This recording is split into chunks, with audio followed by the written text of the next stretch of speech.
Oui, docteur Oui, Valérie, vous êtes audible. oui, vous êtes audible. On vous reçoit bien, merci. Qui sont en ligne? Oui, oui, ils sont en ligne. On va voir un peu. Bonjour, professeur Ali. Bonjour, chers collègues. Je voulais un peu me rassurer que je suis bien audible. Oui, vous êtes Oui, docteur bien Valérie, vous êtes noté. audible. 5 sur 5, comme on dit. Vous Ah, merci. l'êtes. Oui, 5 sur 5, professeur. Merci beaucoup. Oui, J'avais côté fermé aussi. mon haut-parleur, ainsi ça ne ressortait pas comme retour auprès de moi. Content d'avoir tout le monde. On espère que la Merci. connexion Internet ne va pas nous trahir. On est déjà avec l'orateur qui est prêt depuis et qui attend seulement la grande assemblée. En attendant que les uns et les autres puissent joindre, on va essayer de pouvoir faire quelques contacts. Eh bien, dans la boîte à conversation, des remerciements pour le fait qu'il y a cette communauté scientifique. Et ça vient de nos amis Numbi. Dasilenu, Dasilenu, et puis il y a aussi Kuruma Mori, euh, qui manifeste sa joie de pouvoir donc retrouver également le professeur Boulaboula en ligne. Chers amis, on va attendre un tout petit peu, 1 à 2 minutes. On pourrait poser la question à Dadi Kayembe, d'où est-ce qu'il nous suit. Il sera suivi par François Mafuta, qui pourra nous dire d'où est-ce qu'il va intervenir ou il intervient. À vous,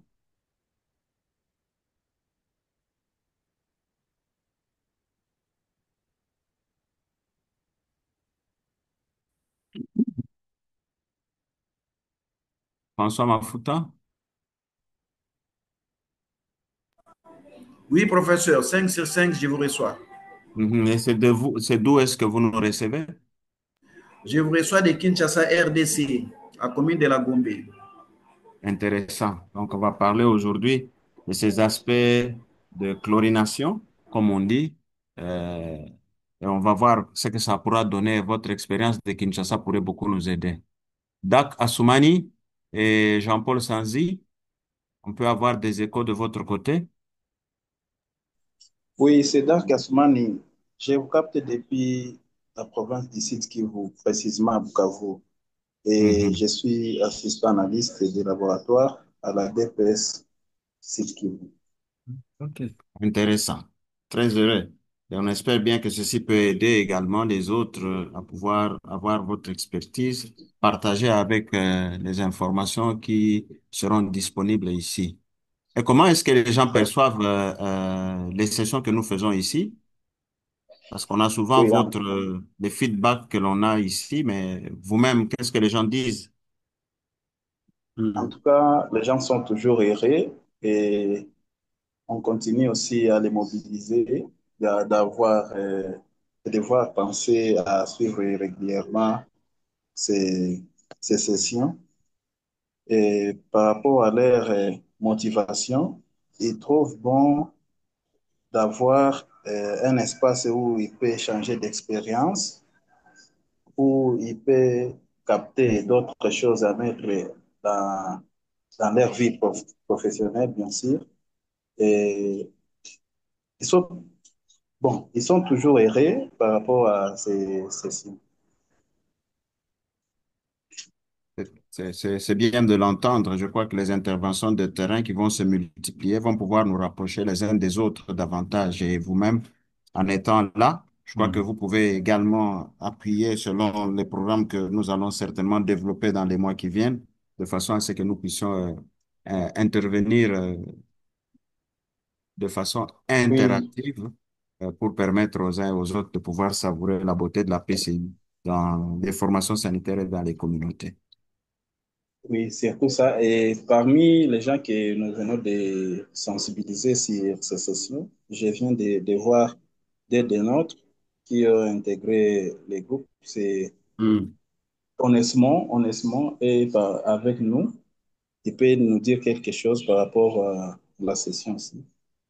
Ah, mais ça, c'est très bien ça. Je crois qu'on aura le temps de pouvoir en débattre, qu'il garde ces belles informations avec lui et bientôt nous allons pouvoir certainement approfondir autour de la question. Cela étant, chers amis, bonjour, bon après-midi. Je crois qu'on peut lancer. Bonjour, bonjour. Monsieur Oui, bonjour. Fontaine.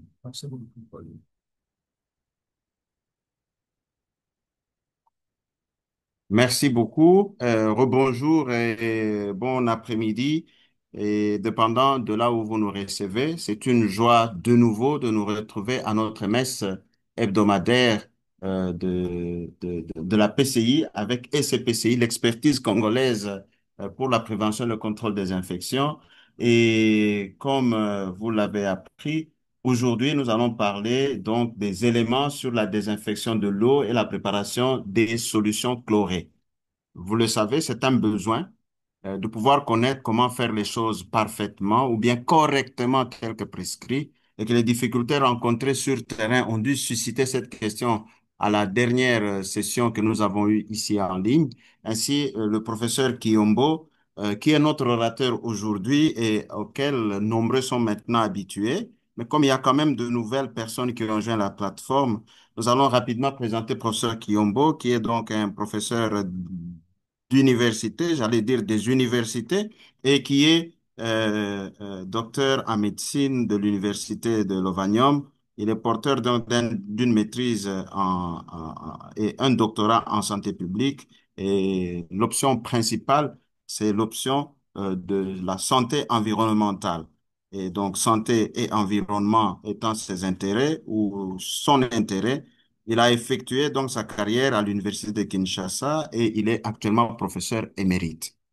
Professeur Kiyombo, euh, très amicalement, nous devons le dire, a eu à diriger plusieurs travaux, conduire plusieurs travaux de spécialisation et de doctorat, et il est auteur de plusieurs publications et même ouvrages scientifiques. Que dirons-nous encore? Eh bien, il est encore en train de faire le mentorat de nous tous qui sommes et qui venons à l'école de santé publique, malgré les méritats. Il est très disponible pour pouvoir faire avancer la science. Ainsi a-t-il accepté de pouvoir faire la présentation ce jour.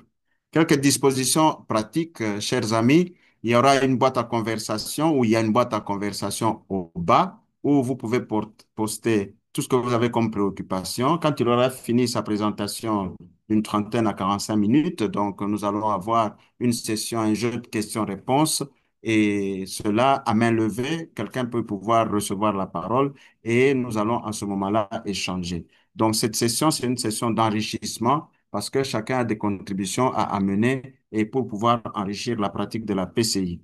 Ainsi dit professeur Kiombo, soyez le bienvenu et nous sommes heureux de vous revoir de nouveau. Et chers amis, je rappelle qu'il y aura aussi un lien. Il sera posté de votre prière de pouvoir cliquer dessus et remplir donc ce lien-là. Cela étant dit, vous permettrez que nous puissions partager l'écran afin que le professeur Kiombo puisse avoir sa présentation avec nous. Nous sommes très heureux de l'avoir de nouveau, professeur. Soyez le bienvenu. Je crois que les participants ont l'écran. Ils voient euh, ce qui se passe actuellement. Vous avez la parole. Merci bien, docteur Kazadi, Valérie, pour cette présentation. Comme il a si bien dit, cette présentation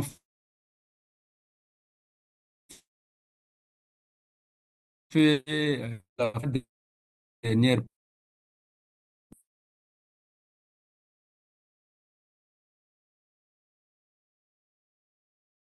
par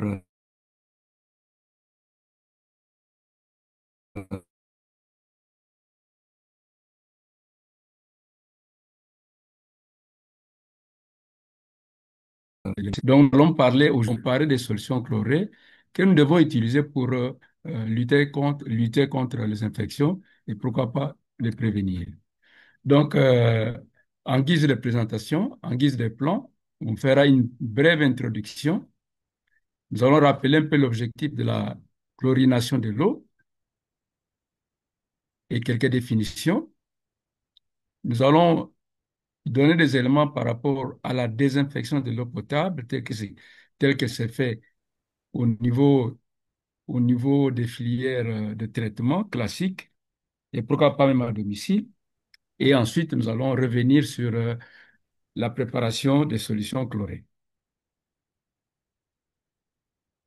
En milieu de soins, les pratiques de désinfection constituent un moyen important de la stratégie de décontamination. Bon, le docteur Valéry est, est longtemps revenu là-dessus par rapport à toutes les étapes que nous devons mettre en place pour décontaminer soit une surface, soit un objet. Et la désinfection, c'est une des étapes.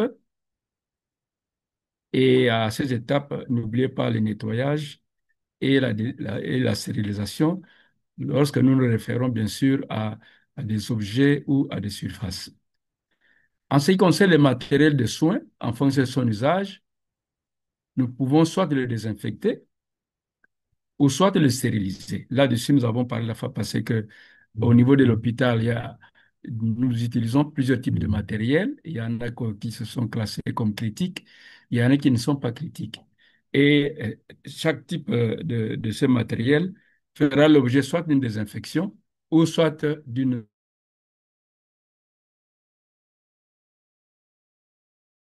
stérilisation.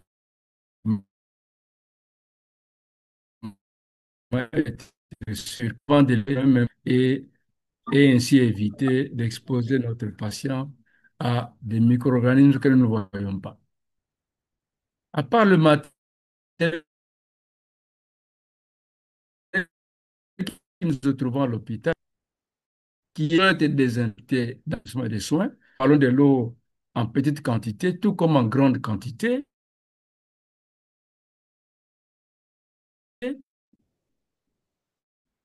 quand il y a des situations d'épidémie, c'est le cas aujourd'hui.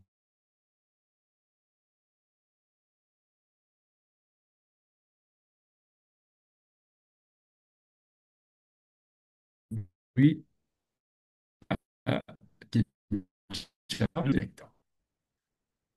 Nous avons parlé la fois passée de l'usage de l'eau stérile, hein. C'est important aussi dans nos établissements de soins, surtout lorsque nous devons, nous devons procéder à avoir de l'eau pour l'hémodialyse. Donc, en bref, nous allons faire une pause d'environ 30-40 minutes pour finir d'écrire les étapes pour préparer une solution mère à base de chlore. C'est ça le focus. Et peut-être voir comment, mais aujourd'hui, nous allons sur les chlores. Alors, je ne sais pas si nous pouvons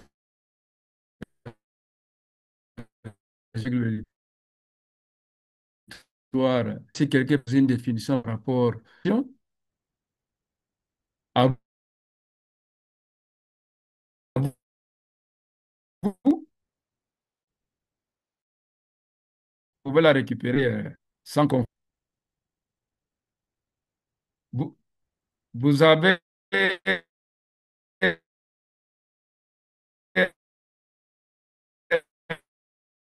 une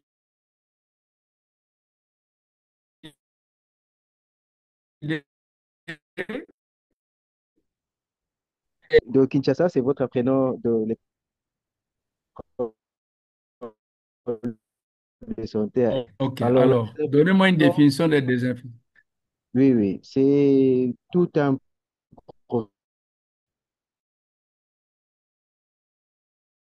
procédé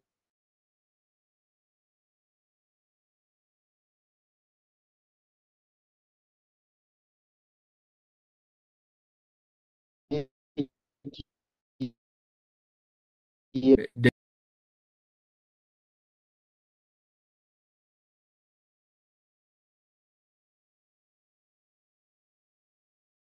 Les colonies de microbes qui sont sur un milieu, ça peut être la main, ça peut être un objet, ça peut être une... Nous allons réduire. Au niveau des réductions, on va parler de pré-désinfection, de désinfection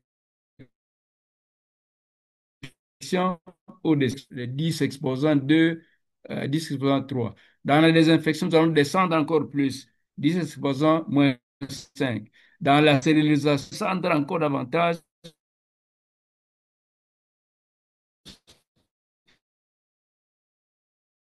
jusqu'à 10. Le dispositif, c'est le même, c'est les colonies microbiennes qui se trouvent dans un milieu donné.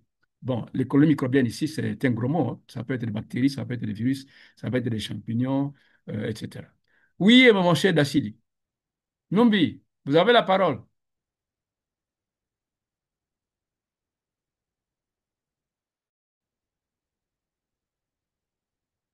Je donne la parole à Ok, Numbi. oui, professeur. Euh, Dassilendou, oui, est-ce que vous vous me ouvrez votre recevez, micro aussi. professeur? Oui, est-ce que vous me recevez? Oui, très bien. Votre micro était fermé tout à l'heure. Maintenant, c'est Ok, ouvert. Oui, ok, merci beaucoup. Je dirais que la stérilisation, c'est un processus qui peut être physique ou bien chimique, qui a pour objectif de détruire totalement les Est-ce micro-organismes. que vous Merci, saisissez? professeur. Élevez un peu votre voix, s'il vous plaît. Rapprochez-vous du micro. Ok, je disais, est-ce que vous me recevez maintenant? 5 Est-ce sur que c'est 5. bon? 5 sur 5. Oui, Ok, je disais que la stérilisation est un processus. Ça peut être un processus physique ou bien chimique qui a pour but de détruire totalement les micro-organismes. Merci, professeur. ok, ok. Stérile signifie pas d'enfant. Donc, quand nous disons stérilisation, on détruit tout. On détruit tout. Bon, maintenant, quand nous avons stérilisé, bien sûr, que ce matériel qui est stérile, hein, et on a consommé suffisamment d'énergie pour le rendre stérile, il faut bien les conserver, bien les conditionner. Mais si ceci, le conditionnement et la conservation n'est pas bien joué, le matériel peut se récontaminer et devenir dangereux pour le malade. Voilà. Alors, il y a un autre terme, la chloration, tout le monde comprend, c'est le fait d'utiliser le chlore euh, pour les usages que nous avons définis, pour l'usage de désinfection. Mais il y a deux concepts importants, la demande en chlore et le chlore résiduel. Quelqu'un a une idée là-dessus? Qu'est-ce que c'est la demande en chlore? Lorsque nous utilisons le chlore pour faire la chloration, c'est la chlorination. La chloration en anglais. Pour faire la chlorination en Ça, français, c'est la chloration en français. C'est bon. oui. Qu'est-ce que c'est une demande en chlore? Oui, Emilienne. Oui, professeur, bonjour, bonjour à tout le monde. Vous appelez d'où? Depuis le Cameroun, le continent Oui, 237. merci. Vous avez la parole. La demande Oui, en chlore. euh, d'accord.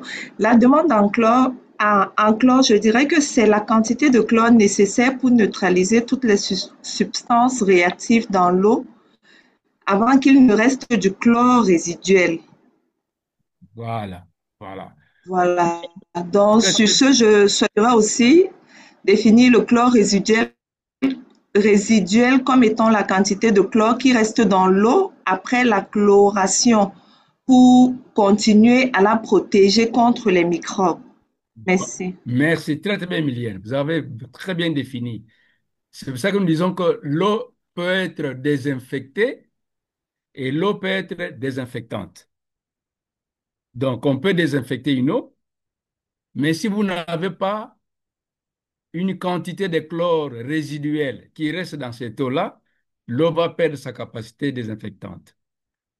Ceci est important à retenir parce que, comme nous le savons, dans les agglomérations, au niveau des usines de traitement d'eau, il y a toujours en quantité suffisante, n'est-ce pas? Mais on en a un peu plus, on est ce que nous appelons un chlore résiduel. Et c'est cette quantité-là qui va nous permettre d'accompagner l'eau jusqu'à domicile et, et- et de façon ou un contact avec des eaux usées, que cette eau-là puisse se défendre grâce à sa teneur en chlore résiduel. Mais la concentration en chlore résiduel va varier litre. Dans certains pays, c'est 1 mg par litre. Ça, c'est très important.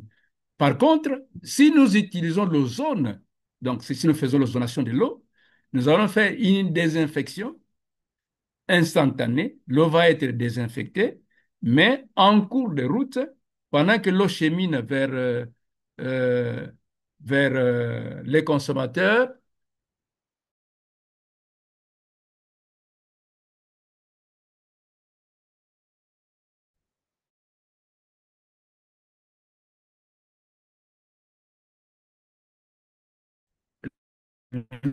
l'eau et le travail. Ça nous allons en disant que la chloration ou la chlorination de l'eau, c'est très bien, mais il y a beaucoup d'effets.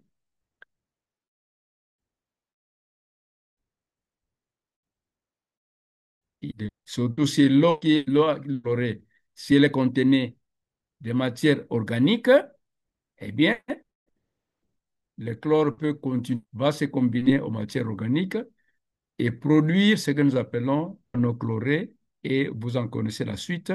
Les organochlorés sont des substances qui sont classées comme cancérigènes. D'où, dans certains pays, on ne fait plus la chloration de l'eau. On fait plutôt l'ozonation, ou bien on utilise des lampes à UV pour désinfecter l'eau humaine, comme eau potable, comme eau pour l'alimentation. Voilà donc en gros, euh, ces définitions, vous les avez, comme vous avez Emilia défini, c'était très bien. Mais pour faire la désinfection, nous pouvons recourir à plusieurs méthodes. Il y a les méthodes physiques, la chaleur par exemple. Si nous prenons de l'eau, nous la portons à l'ébullition à 100 degrés pendant une quinzaine de minutes, l'eau est désinfectée.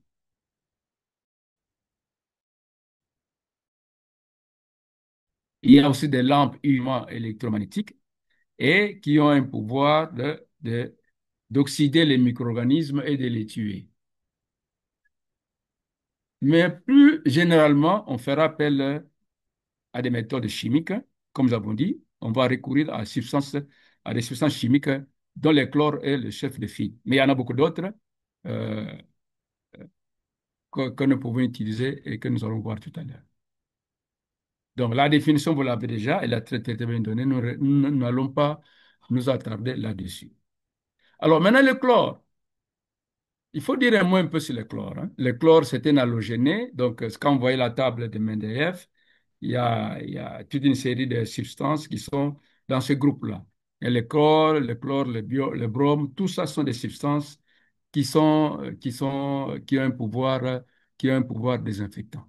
Le chlore, il faut le considérer comme un produit chimique dangereux. Il est très irritant. Il ne faut pas les manipuler euh, sans équipement de protection. Il faut savoir aussi que le chlore réagit avec l'eau et, et les réactions sont exothermiques. Ça, ce sont des propriétés du chlore qu'il faut connaître parce que si vous avez du chlore que vous devez stocker euh, dans votre magasin, il faut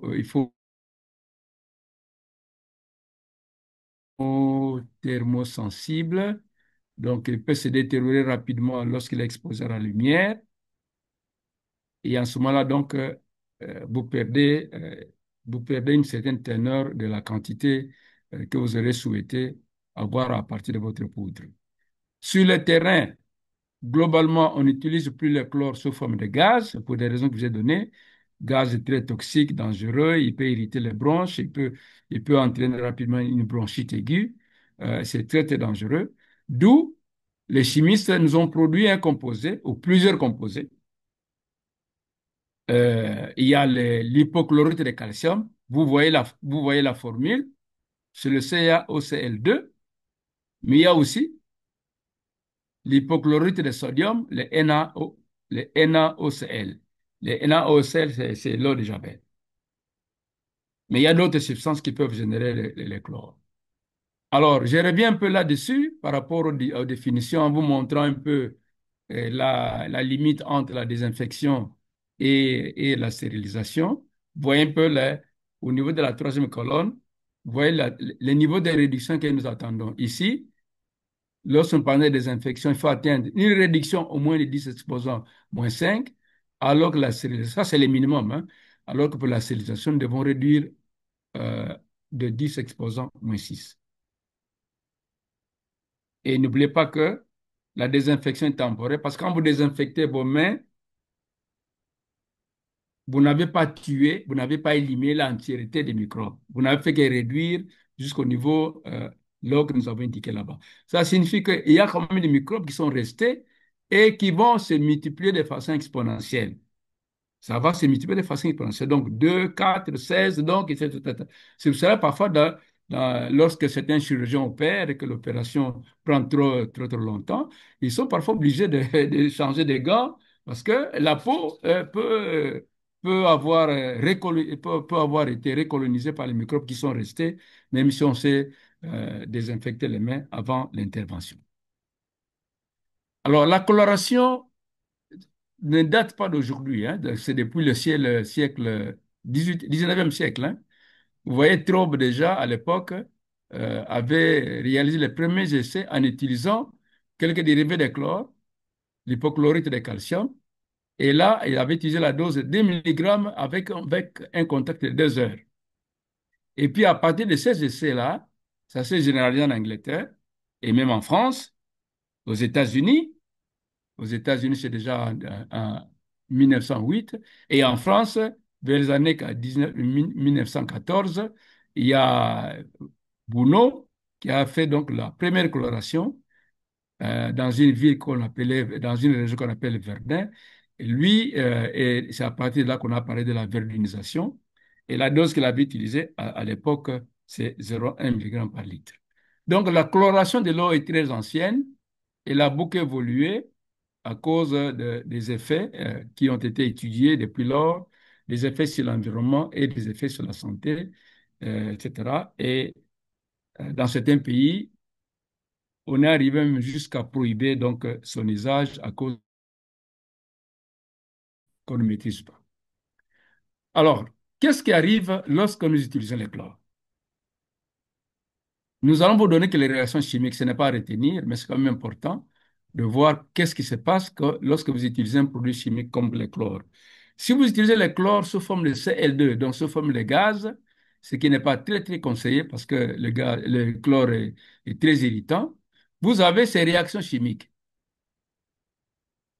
Vous voyez une production de HOCl que nous appelons acide hypochloreux et des lions HOCl- que nous appelons lion hypochlorite. Bon, on nous a appris en chimie que le HOCl c'est un acide parce qu'il est porté d'un proton. Donc, dans l'eau, il va se dissocier pour donner le proton d'hydrogène et l'ion hypochlorite. Déjà, en regardant cette équation, vous vous rendrez compte que le fait d'utiliser le chlore, nous allons réduire le pH de l'eau parce que nous allons produire les ions protons, les ions H+. C'est ça qui va donner donc une certaine acidité à l'eau.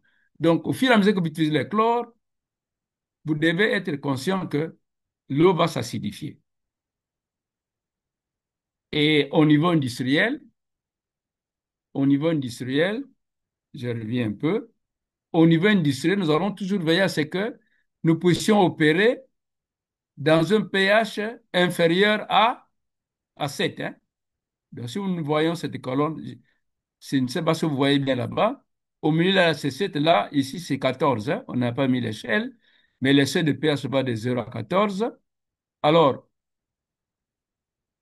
lorsque nous faisons la chloration en utilisant le chlore, nous allons produire deux composés principaux. Il y a ce que nous appelons l'acide hypochloreux, le HOCl, et l'ion hypochlorite. En fonction du pH, il y aura prédominance de la forme acide, qui est la forme la plus efficace. Donc, nous allons donc faire notre chloration à un pH inférieur à 7. Par exemple, si nous faisons la chloration ici, là où je suis, je serais peut-être au pH peut-être 5. Eh bien, au pH 5, nous allons voir plus de 90% d'acide hypochloreux et 5% de l'ion hypochlorite.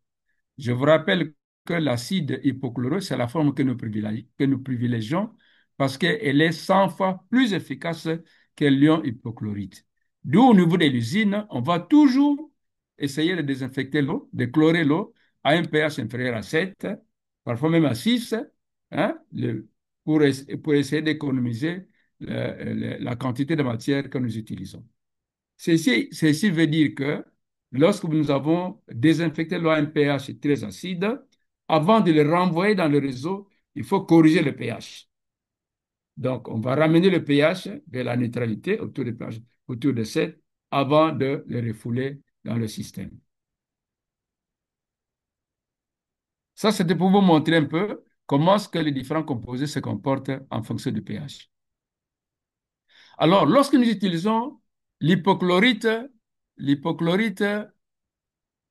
de calcium ici, ça va se dissocier en calcium et en acide, en ion hypochlorite. Ben, n'oubliez pas aussi que l'ion hypochlorite n'est pas très, très efficace par rapport à la capacité désinfectante. Alors,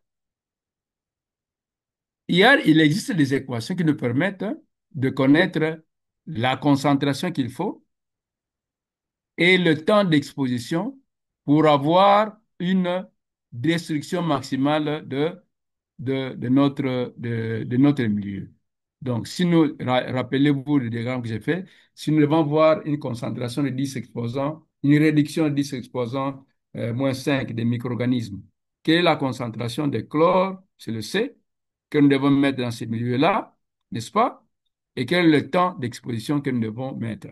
Parce que ce que nous n'avons pas dit, c'est que le chlore, c'est un produit chimique. Pour désinfecter, c'est-à-dire pour détruire les microbes, il va opérer des réactions chimiques au niveau des membranes cellulaires qui va détruire, qui va oxyder. C'est le chlore, c'est un oxydant puissant. Et dès que l'oxydation est complète, la membrane se désagrège et la cellule va mourir. La cellule microbienne va mourir. La même chose que le chlore va s'attaquer aux éléments constitutifs de la cellule et va aussi s'attaquer aux autres matières organiques. Ça peut être les hydrocarbures, ça peut être autres matières organiques. Eh bien, le chlore va essayer de se joindre à ces chaînes-là et se combiner à ces matières et les saturer pour produire ce que nous appelons les trihalométhanes, le chlorophénol, tout ce que vous connaissez comme des organochlorés et que nous ne voulons pas avoir dans notre eau parce qu'ils sont réputés cancérigènes. Donc, voilà un peu les réactions chimiques qui arrivent euh, lorsque nous utilisons le chlore et que nous voulons désinfecter. Ça n'avance pas.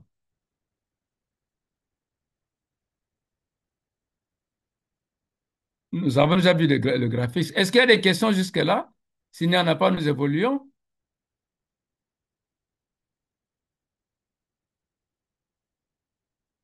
C'est bon. Il n'y a pas de questions, alors on évolue.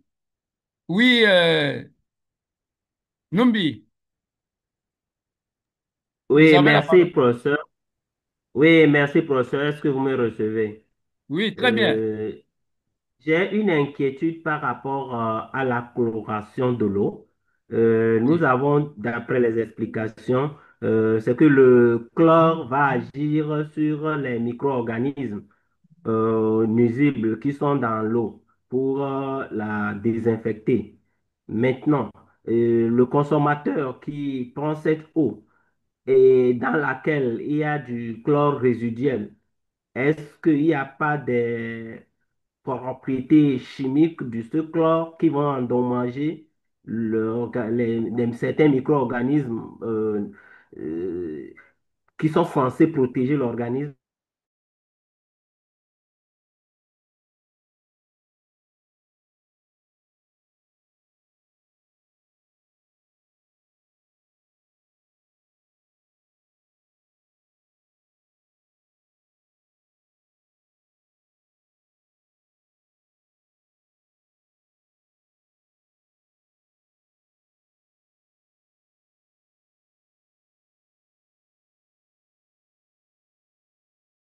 merci pour la parole.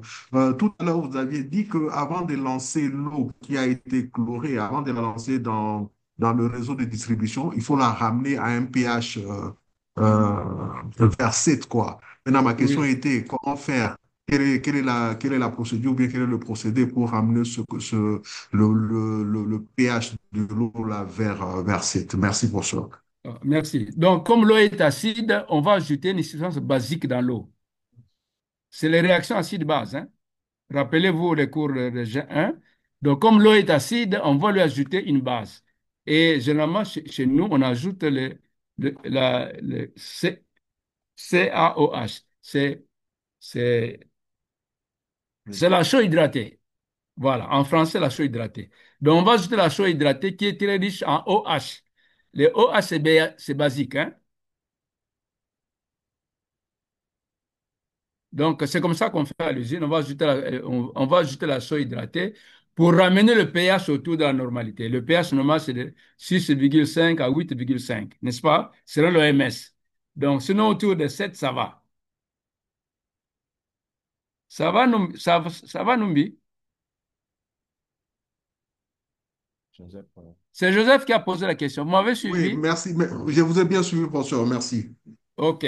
Bon, maintenant, pour préparer la solution, vous devez d'abord connaître quelle est la matière brute de départ, n'est-ce pas? C'est comme nous préparons les foufous, il faut savoir, ou les maïs, il faut savoir quel type de maïs vous avez. Est-ce que, bon, là aussi, pour préparer la solution des chlores, il faut savoir quelle est la substance, la matière brute de chlore que vous avez. Sur le marché, il y en a tellement, il y en a beaucoup sur le marché. Donc, on vend les chlores sous forme d'hypochlorite de calcium à des teneurs qui peuvent varier, n'est-ce pas? Donc, là, il faut être très, très prudent. Regardez l'étiquette pour que vous puissiez voir quelle est la teneur. Ça, c'est vraiment capital, puisque le reste ne dépendra que de ça pour préparer votre solution mère, ainsi de suite. Maintenant, si vous vous retrouvez devant un petit sac de 25 kilos, 5 kilos, on vous dit que c'est l'hypochlorite de sodium à 70%. Donc, vous allez comprendre que chaque fois que vous prendrez, je ne sais pas, 1 kilo de cette poudre-là, dans ce kilo-là, il y a une teneur donnée qui est de 70 grammes si nous parlons de poids par rapport au poids. Donc, c'est ça le point de départ. Mais on me dit parfois que les étiquettes sont enlevées et les flacons qui arrivent, donc le sac qui arrive n'a pas d'étiquette et ça, c'est regrettable. Donc, ça, c'est la première étape. Deuxième étape, vous devez déterminer la concentration de votre solution mère. Il y a une main levée là-bas, c'est écho. Oui, je crois que... Oui, merci professeur. C'est moi, c'est Pascal Tezangi. Oui, Pascal, oui. Oui, depuis Kinshasa. Merci Oui, de m'avoir accordé la parole. J'ai une petite préoccupation. Je vous ai suivi depuis le début. Alors, j'aimerais savoir si les chlores neutralisent aussi les agents qui colorent l'eau. Parce que je vais vous donner un cas. Je suis de Bukavu. Alors, à Bukavu, l'eau de la régie des eaux est fournie par la rivière Murundu. Et vu le style des les sols arbres. qu'on a dans le site Kivu, c'est un sol marécageux. Et lorsqu'il pleut, l'eau est vraiment boueuse. Et la coloration est vraiment très sale. Alors, je me demande, est-ce que les chlores aussi neutralisent la coloration sale pour donner une eau claire? C'est ça ma question. Merci. Très, très bien. Bon, si l'eau n'est pas claire, l'eau est colorée, et peut-être, donc on va dire qu'elle n'est pas neutre. Une eau comme ça, il ne faut pas la chlorer. Parce que vous allez utiliser, vous voyez la question de tout à l'heure, la demande en chlore. L'eau qui est déjà trouble contient déjà beaucoup de matières organiques qui vont interagir avec le chlore, n'est-ce pas? Ça signifie que euh, vous allez consommer beaucoup de chlore pour essayer de désinfecter cette eau-là. Donc, on va vous dire qu'il ne faut pas chlorer l'eau qui est turbide parce que l'eau qui est turbide va contenir beaucoup de matières organiques et certaines de ces matières organiques vont être consommées par le chlore, mais il y en a d'autres qui ne seront pas. Il y en a qui vont se combiner avec le chlore pour former le chlore organique. Et comme nous avons dit, ces substances-là ne sont pas très conseillées. Donc, si l'eau est très trouble, il faut d'abord la filtrer. Vous connaissez le système de triple filtration. Si vous prenez le système de trois seaux, donc si vous avez de l'eau trouble, vous pouvez la mettre d'abord dans un premier seau, la laisser reposer pendant quelques heures. Bon, vous n'avez pas fait ça la journée, faites ça la nuit, hein, où l'eau va se reposer, va se décanter. Le surnageant, vous mettez encore dans un deuxième seau, et puis l'eau va améliorer sa turbidité. Bon, si vous êtes pressé, vous pouvez utiliser un linge propre, n'est-ce pas? Ou un papier buvard, ou un drap blanc très propre. Vous pouvez faire passer l'eau à travers ce linge-là et vous allez voir vous-même que votre linge a retenu beaucoup d'impuretés. Donc, il ne faut pas chlorer l'eau qui est trouble et qui contient beaucoup de matière organique. Donc, c'est une perte de substances chimiques et aussi un risque pour produire les dérivés de chlore dont nous avons parlé tout à l'heure. Merci, professeur. Deuxième étape, vous devez déterminer la solution mère. La solution mère, c'est une solution euh, qui vous permet de générer les enfants. N'est-ce pas? C'est pour ça que nous l'appelons solution mère. Donc, si vous avez une solution mère, à partir de la solution mère, vous pouvez faire autant de dilutions que vous voulez. En situation d'urgence, parfois on a besoin de grandes quantités. Donc, vous n'allez pas tout le temps faire des calculs pour repaiser. Vous risquez de perdre le temps. Mais si vous avez une solution mère, par exemple de 2, 3, 4, 5 litres de solution mère, vous savez que si je prends une quantité de cette solution mère, je peux produire une autre solution, ainsi de suite. Et en ce moment-là, vous pouvez agir très, très vite, surtout en situation d'urgence. La solution mère généralement retenue, c'est la solution de 1%. Puis à partir de 1%, vous pouvez produire une solution de 2%. Vous n'avez qu'à multiplier. Vous pouvez produire une solution de 0,5%. Vous n'avez qu'à diviser, ainsi de suite. Voilà donc, bien sûr, vous devez aussi vous munir des équipements de protection parce que vous allez manipuler euh, vous allez manipuler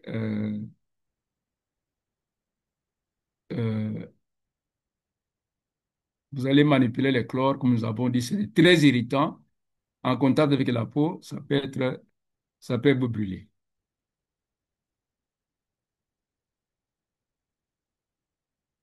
Voilà, donc nous allons donc revenir à notre étude de cas. Nous sommes devant un produit que nous appelons HTH, c'est l'hypochlorite de calcium. Il y a un 2 qui manque là-bas, à 70, n'est-ce pas? Il y en a à 65, il y en a aussi à 45. Si nous avons ça, ça veut dire que dans le sac qui se trouve au marché là-bas, quand c'est marqué 70, ça veut dire que chaque fois que je vais prendre 1 kilogramme de cette poudre-là, de granulés, il faut avoir, cette poudre-là contient 70 grammes de, de chlore actif. Et nous avons décidé de préparer une solution mère qui contient 1 gramme par litre, n'est-ce pas? Parce que la solution mère d'1 gramme, comme nous avons dit, c'est ça qui m'a donné la 61%, plus, comme nous allons voir tout à l'heure. Euh, euh, alors, à partir de la règle des 3 simples, si nous voulons préparer une solution mère de 1 gramme par litre, cela veut dire quoi? Nous allons peser 1 gramme de chlore que nous prenons notre sac. Il faut disposer d'une balance, bien sûr, parce qu'on parle de grammes ici. Et si nous prenons 1 gramme de ces substances que nous mettons dans l'eau, nous allons avoir une solution d'1 gramme par litre. C'est une dilution. Vous pesez la poudre, la quantité qui est donnée, vous diluez dans 1 litre d'eau. L'eau ici doit être, ne doit pas contenir matière, c'est de l'eau limpide, hein, donc pas de matière organique dedans, et vous allez avoir une solution de 1 gramme par litre. Maintenant, pour arriver à cela, il faut que nous puissions faire la règle des 3 simples pour savoir comment est-ce que je peux avoir une solution de 1 gramme par litre à partir de mon sac qui est de 25 ou 50 kilos. On vous a dit que le sac, c'est des chlore ACH 70. Alors, voici les règles 3. 70 grammes de chlore, de chlore sont contenus dans 1 kilo de poudre de HCH 70. Rappelez-vous que 1 kg, ça veut dire 1000 grammes. C'est important pour les calculs parce qu'on va voir des zéros et tout ça. Donc, donc, maintenant, pour avoir 1 gramme de chlore actif, il faut diviser par combien? Il faut diviser par 70. 70 grammes sont contenus dans combien? Dans 1 kilo. 1 gramme va être contenu dans combien? Il faut diviser par 70. Nous sommes d'accord, hein? Oui, professeur. Maintenant, quand vous faites, Oui, oui, très d'accord. maintenant, quand vous divisez 1000, vous divisez par 70, tout ça, et les 1000, les, les, les, les 1000 grammes, quand vous divisez par, euh, par 70, vous arrivez à combien? 14 ou quelque chose, n'est-ce pas? Qu'on arrondit à 15, hein? Parce que le virgule avec les poussières de granulés, c'est difficile.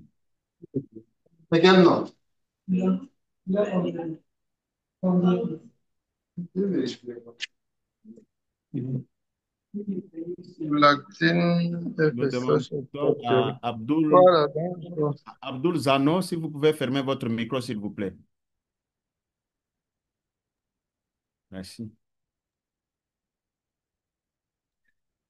Donc, si vous divisez donc euh,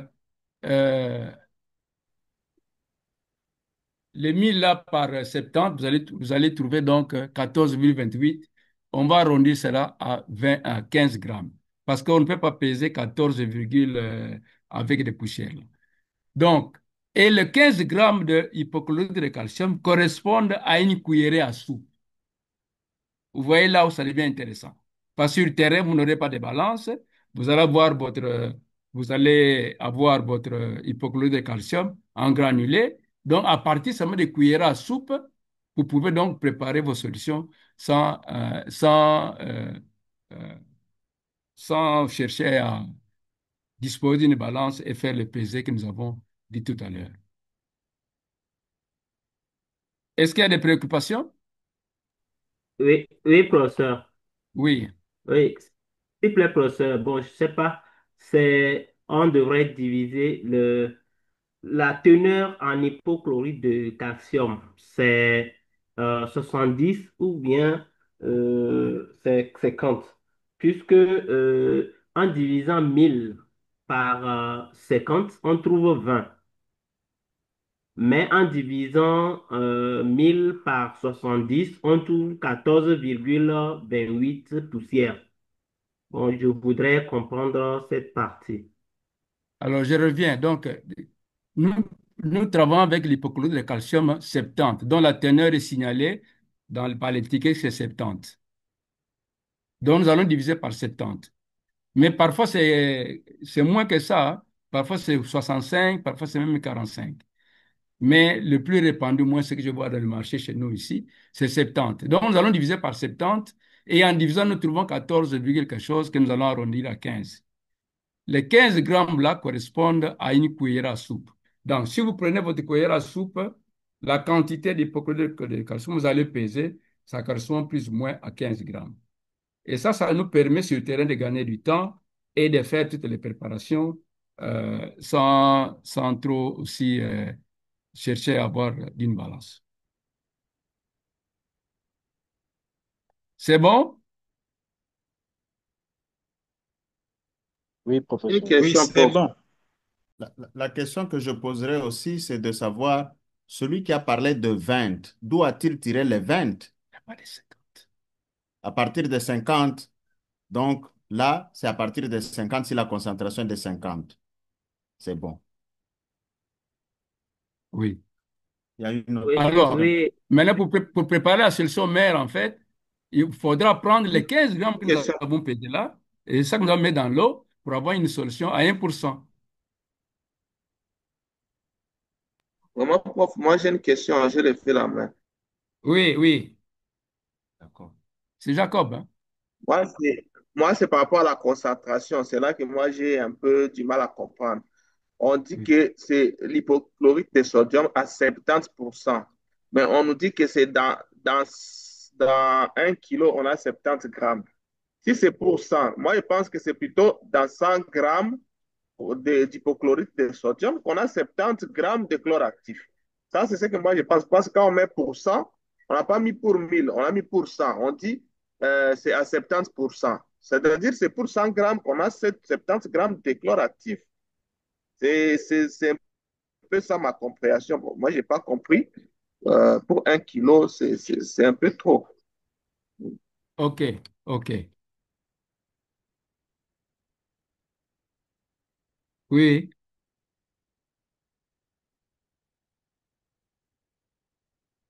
Ah oui, OK. Donc, l'hypochlorite de calcium, c'est 70%, hein? Oui, c'est pour 100 grammes, oui, c'est pour 100 grammes. Donc, c'est dans 70 grammes, c'est dans 100 grammes de cette poudre-là qu'on va trouver 70 grammes de chlore. C'est correct. Mais en faisant comme ça, on va pas trouver 14. On va rentrer, oui, on ne va pas trouver 14. Pour revenir à ça, ça dépend de l'écriture qu'il y a sur le conteneur. Quand on a dit HTH70 et quand on a dit HTH70%, vous avez deux types de prononciation là-bas. Quand le prof avait commencé, il n'avait pas sorti pourcentage de sa bouche de la présentation depuis que moi je l'ai entendu parler. Maintenant, quand on parle de 70% et que sur le conteneur c'est écrit 70%, effectivement, c'est dans 100 grammes. J'aimerais savoir si à son niveau, ici, pour pouvoir éclairer. Donc, quand on dit 70%, c'est écrit clairement 70%, oui, vous prenez ça. Probablement qu'il a une autre présentation, ça veut dire que sur un conteneur, on a écrit seulement 70 tout court. Est-ce que ça veut dire que c'est 70%? Lui, il disait que en ce moment-là, vous avez 70 grammes dans 1 kilo. Je crois qu'il faudrait qu'on revienne un peu là-dessus, prof. J'espère que Non, vous non, avez saisi oui, ma parce que préoccupation. si c'est 70 grammes dans 100 grammes, c'est C'est beaucoup de chlore, hein? Oui, ça veut dire Oui, que oui, parce que ça se présente aussi comme ça. Vous avez OK, un conteneur oui, sur lequel on a écrit 70%. C'est clair aussi sur certains conteneurs, c'est OK, écrit 70%. OK, Quand c'est de la poudre, ça veut oui. dire que la concentration est plus forte. Et plus forte, Et que oui, vous oui, oui, retrouvez que la quantité d'eau est faible, c'est-à-dire que c'est de la poudre. oui, OK, Oui. OK, OK. Mm. Mais le raisonnement est le même, hein? Parce que si vous avez, faisant la règle des trois simples, aidez-moi un peu, si nous avons, si nous avons, si nous avons 70, le chlore à 70%, n'est-ce pas? Oui. Cela veut dire que dans 100 grammes de cette poudre-là, Nous avons nous 70 avons, grammes de nous chlore. avons 70 grammes de chlore. Oui. Maintenant, pour préparer la solution mère, on dit, Mm. euh, nous voulons préparer une solution de 1%. Commençons par la solution mère qui est de 1%. Nous allons préparer une solution mère de 1%. La solution mère de 1% veut dire que dans, dans bon, maintenant nous sommes passés du poids au volume, hein. Oui. Donc, nous allons mettre, euh, ça veut dire 1 gramme dans 1 litre. Oui. C'est ça, non? 1 gramme Dans 1 litre. Oui. Là, on passe des poids volume. Donc, il faut mettre, il faut parler volume. Donc, c'est 1 millilitre dans, 1 gramme dans 1 millilitre dans, non, non, 1%, c'est 1 gramme dans 100 dans millilitres. 100, Dans 100 100 millilitres, millilitres. c'est Dans 100 ça. millilitres. Voilà, c'est ça. Donc, on refait un peu les calculs, hein. Donc, maintenant, 70 grammes sont contenus dans 100. 70 grammes sont contenus dans 100. Mettez 100.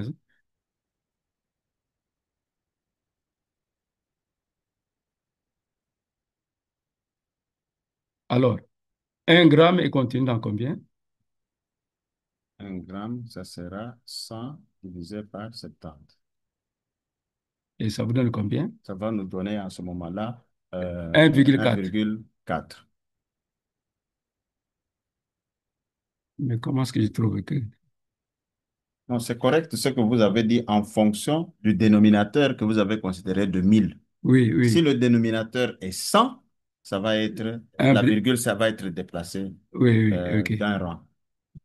Mais là, nous n'aurons pas 14 pour faire la correspondance avec la cuillère à soupe.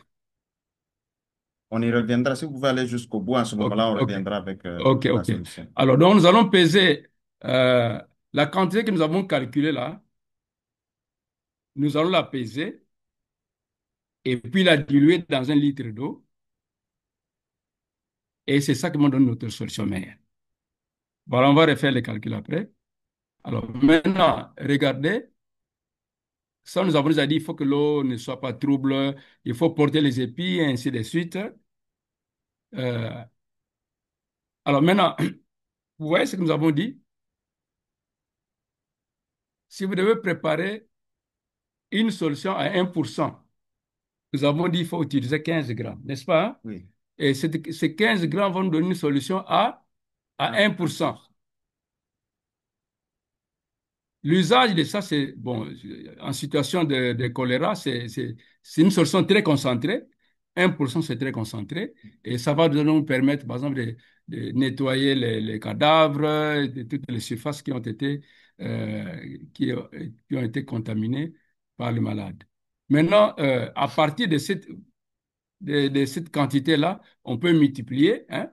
On peut multiplier. Donc, on peut mettre une cuillère à soupe pour avoir la 61% pour 1 litre. Mais si vous avez besoin de 10 litres, il faut avoir 10 cuillères à soupe et ainsi de suite. Donc, on continue à multiplier à partir de la cuillère à soupe. Donc, la transition, c'est voir comment on passe de ce qui est, voilà, c'est marqué 70% ici. 70%. C'est de passer de la teneur à une méthode qui est facile à utiliser sur le terrain en utilisant les cuillères à soupe. On va vérifier un peu les calculs. Alors maintenant, c'est le même principe. Nous pouvons donc préparer directement une solution à 0,055%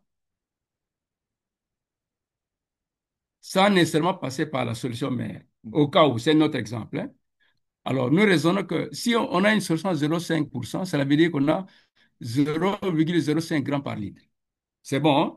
Ça veut dire qu'un litre d'eau équivaut à 1 kilogramme. 1 kilogramme, c'est 1000 milligrammes. Et nous allons appliquer la règle des 3 simples. Ici, donc, on va calculer directement à partir de notre matière brute, solution de chlore, pour avoir directement une solution à 0,5% sans passer par la solution mère. Donc, toujours la même règle de 3. 70 grammes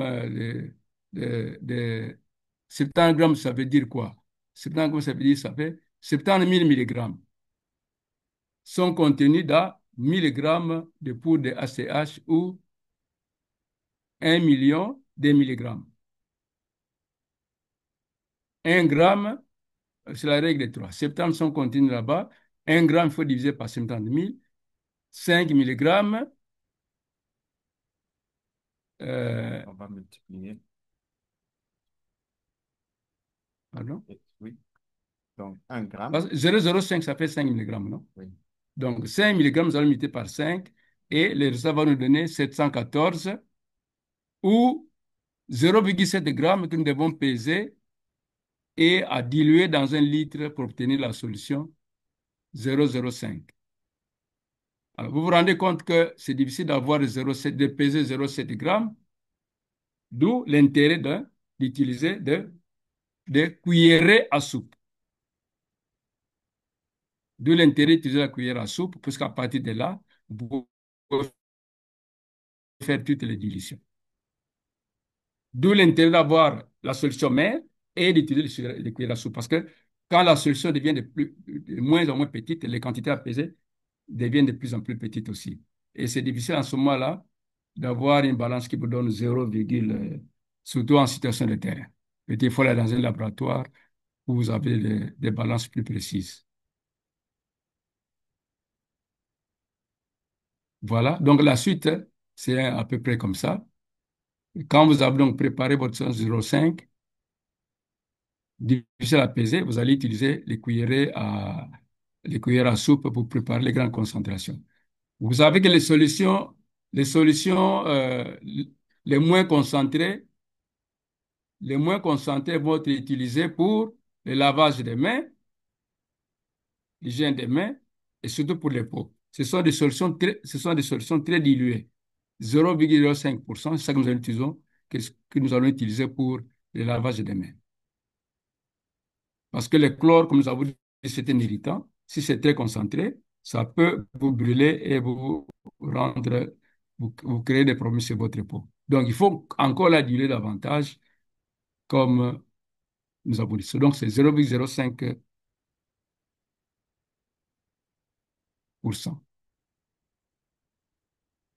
On peut aussi préparer une sauce à 0,5% pour des grandes quantités.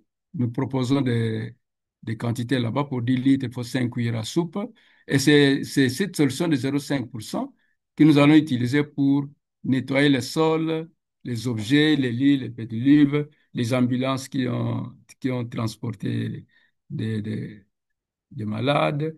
C'est la solution de 0,5% aussi que nous allons utiliser pour nettoyer les douches, les latrines et parfois les pédiluves, même si aujourd'hui, on n'utilise plus ces pédiluves. Alors, la solution mère chlorée doit être gardée à l'ombre. Et les solutions qui sont diluées, 0,5 et 0,5%, sont très sensibles à la lumière et normalement, il faut les changer toutes les 24 heures parce que ça se dégrade en contact avec la lumière ambiante.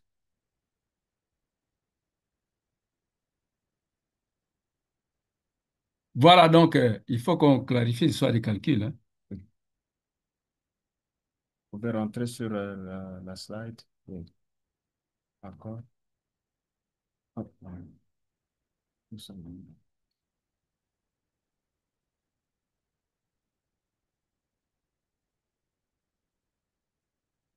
Voilà.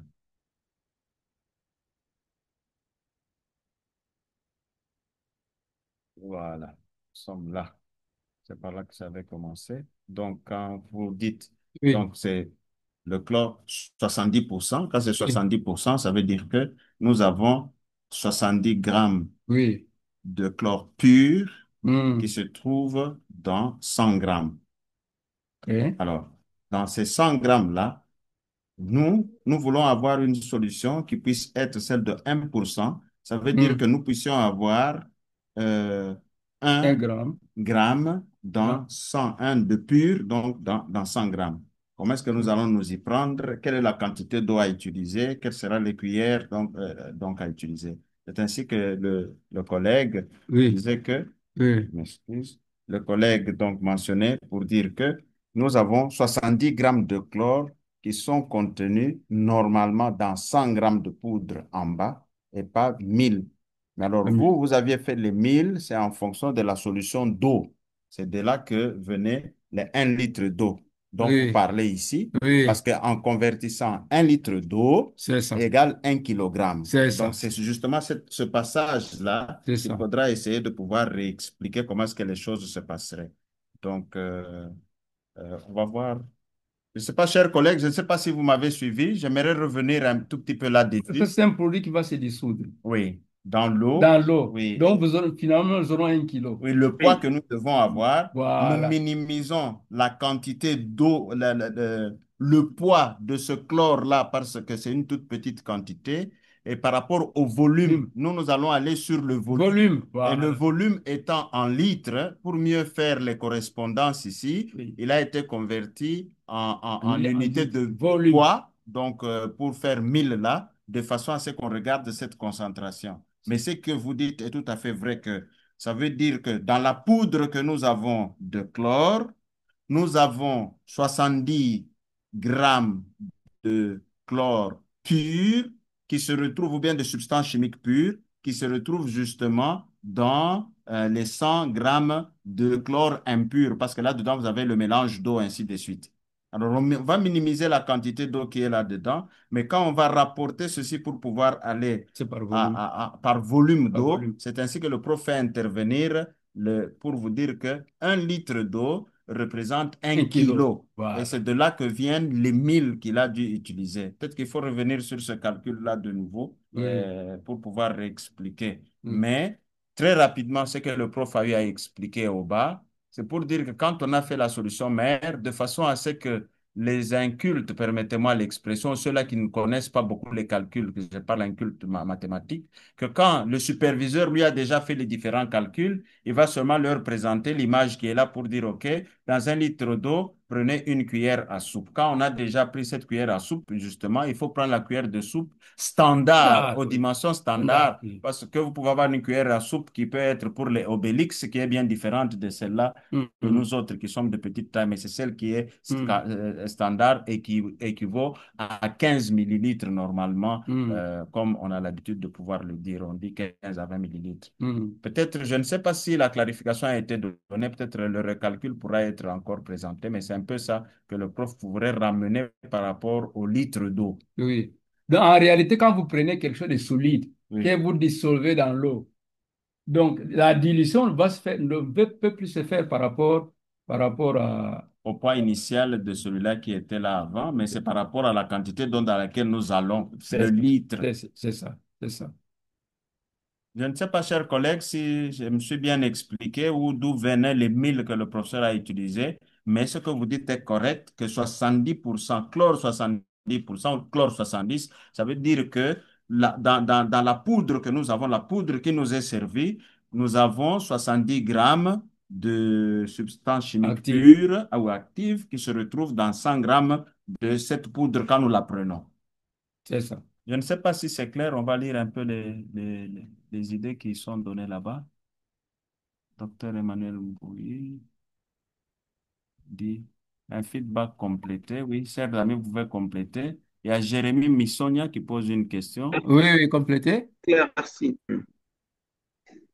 Oui, allez-y.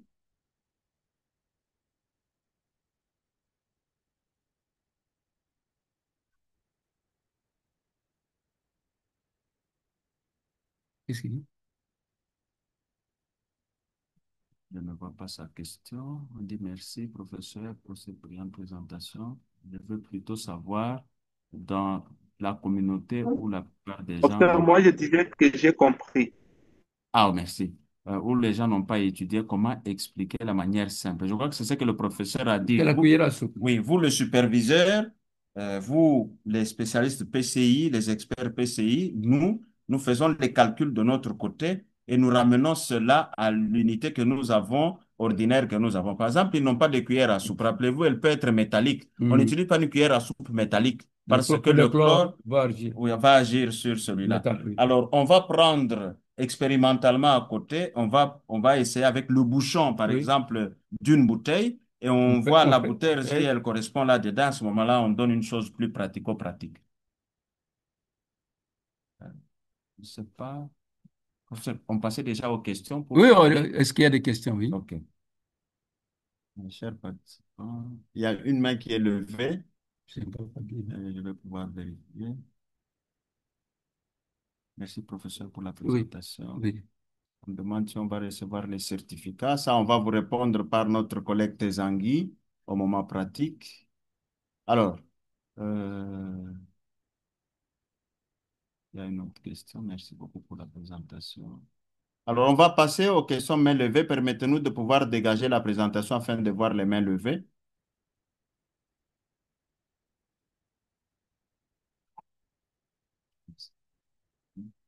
Oui, professeur, très rapidement la question. Peut-être il y a plus de questions là-bas, mais revenons un peu à la présentation. Vous avez parlé de la toxicité du chlore et qu'on ne va pas directement le pulvériser non plus sur les gens. Une étude a été faite déjà avec la Sierra Leone, avec la Guinée. Des études sont sorties où professeur Chahine Meta, avec son équipe, notamment dans laquelle un de nos collègues, professeur Andy Boulaboula, a pris part donc, il a été interdit de pouvoir pulvériser le chlore sur les gens et que le système de déshabillage qui est prévu pour enlever les équipements de protection individuelle, on on va tout simplement faire l'hygiène de main comme Les il se hygiènes de doit. 20e. On garde ses gants en évitant de pouvoir toucher avec des mains non gantées et jusqu'au bout. Et après, le dernier équipement de protection individuelle à enlever, c'est le gant. Et en ce moment-là, on va pouvoir se protéger pour ne pas exposer les amis à des Mm. irritations d'yeux, des Mm. irritations des narines, Mm. des voies respiratoires, Mm. à cette toxicité-là. Mais nous pouvons avoir des personnes, évidemment, qui sont allergiques elles-mêmes dès le Tout départ à fait. au chlore. Au chlore, Et oui. donc, l'hygiène des mains, en ce moment-là, nous la faisons avec l'eau savonneuse ou bien au savon. De votre expérience comme Oui. environnementaliste, parce que vous êtes spécialiste, comment est-ce qu'on va drainer ces eaux usées que nous avons utilisées pour pouvoir nettoyer les surfaces? Comment est-ce qu'on va pouvoir les gérer? Parce que il y a peut-être des formations sanitaires qui sont dans un environnement où on Mm. n'accompagne pas des égouts d'évacuation. Qu'est-ce que Mhm. vous conseillez à chacun d'entre nous par rapport à cela? Et puis nous allons prendre la main levée d'Emmanuel Mbouy. OK. Bon, normalement, les eaux usées chlorées euh, devraient être canalisées vers oui, peuvent être canalisées vers un petit bassin, hein, un petit bassin de rétention ou un trou. Et avec les rayonnements solaires, le chlore va être dégradé et plus tard l'eau va s'évaporer. Ce qu'il ne faut pas faire, c'est de déverser ces quantités-là vers un cours d'eau le plus proche, parce qu'en ce moment-là, vous tentez de ramener du chlore dans un écosystème. Et comme nous avons dit, le chlore s'attaque aux matières organiques et ça peut avoir des problèmes par rapport à la biodiversité. Donc, si ce sont des petites quantités, on peut les canaliser dans un petit trou perdu derrière le centre de santé. Et le chlore étant thermolabile, le chlore va partir, l'eau va s'infiltrer, ainsi de suite. Donc, mais vraiment éviter de déverser ça dans un cours d'eau au risque de détruire les choses. Merci beaucoup, cher professeur. Oui. Emmanuel, vous avez la parole. Vous pouvez vous présenter, Madame d'où Mbouye, vous oui. appelez? Bonjour, c'est docteur Mbouy Emmanuel. Je suis médecin de formation. Euh, et je voulais poser la question au prof. Merci d'abord pour la présentation, cher professeur. Mais je voulais un peu vous puissiez nous aider à comprendre la gestion au niveau des portes d'entrée et des portes de sortie. Que ce soit au niveau je peux dire des aéroports, je peux dire des beaches, je peux dire au niveau des gares et aussi au niveau de la structure sanitaire où il y a la prise en charge des épidémies ou Oui. comment les portes d'entrée peuvent être vraiment assurées par rapport à l'utilisation des chlores. Parce que dans ce que nous voyons à des fois, auparavant, on pulvérisait les chlores à la porte d'entrée au niveau des pieds, mais vous allez voir que les chlores abîment les souliers, abîment les pantalons. Et à des fois, les gens disent, bon, il faut imbiber un tapis avec du chlore et les gens peuvent piétiner. Les autres, maintenant, c'est mettre un bac avec de l'eau chlorée où la personne peut piétiner. Bon, pour vous, qu'est-ce que vous pouvez nous donner comme orientation spécifique par rapport à ce point d'entrée, ce point de sortie, par rapport à l'utilisation des chlores? Bon, par rapport aux les pulvérisations, les pédilibres et tout ça, ce n'est vraiment pas efficace. C'est même dangereux parce que vous aérolisez le chlore, les gens risquent d'être même exposés à des produits chimiques irritants. Ce n'est pas très efficace. Ce qui est efficace, c'est l'hygiène des mains. C'est-à-dire qu'au niveau des points d'entrée, il faut que vous ayez des solutions 0,05, n'est-ce pas, qui doivent être renouvelées, parce que ça aussi c'est un problème, qui doivent être renouvelées toutes les 24 heures au minimum. Mais pulvériser les chaussures et tout ça, ce n'est pas très efficace. Même les pédilivres là qu'on met au niveau hein, comment on appelait ça, des centres choléra, ce n'est vraiment pas efficace. Les études ont démontré que ce n'est pas là, ce n'est pas là que l'infection va être transmise. C'est essentiellement par les mains, d'où l'importance de l'hygiène des mains. j'ai beaucoup aimé la réponse du professeur. Figurez-vous, nous avons dit que le, le, le, le chlore est thermosensible, mais également photolabile.